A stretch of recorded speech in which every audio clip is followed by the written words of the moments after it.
गोटे कथा कहले जो गाई किणा बेले चाषी शोषण होती एटा संपूर्ण मिथ्या कथा। निश्चित भाव में आम जोटा गाई जो आम एथर देवार लक्ष्य देशी गाईर सुरक्षा पे आम योजना कले। देशी बिंझारपुरी गाईर आमर जो बिंझारपुर मोटू खरियार एवं आपणकर घुमसरी जोटा कि मोर गंजाम घुमसर गाई ये चारोटी जाक देशी गाईर सुरक्षा पाई सरकार योजना करुचंती। एवं जो माने बाहर गाई आणुचंती कामधेनु योजना रे बाहर गाई आनिया पाई सरकार मना करी नाहंती।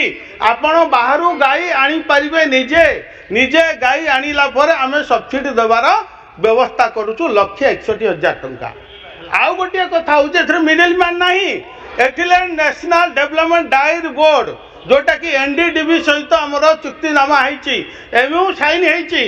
जो गाई आसबे गोटे जगार रे से 15 दिन पर्यंत रखा जीवो एवं निजे चाषी जीव तार चॉइस रे गाई सेठू से निजे चॉइस करी आनिबो।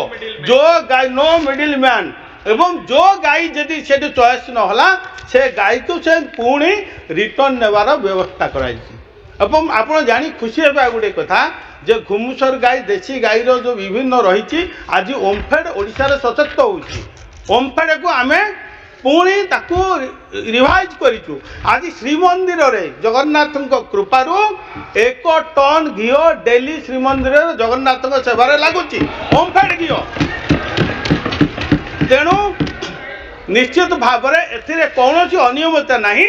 आगुरी मिडिल मैन थिले आगुरी निर्दिष्ट लोक पाखक योजना जाऊला निर्दिष्ट लोकंकर घरे योजना रोला।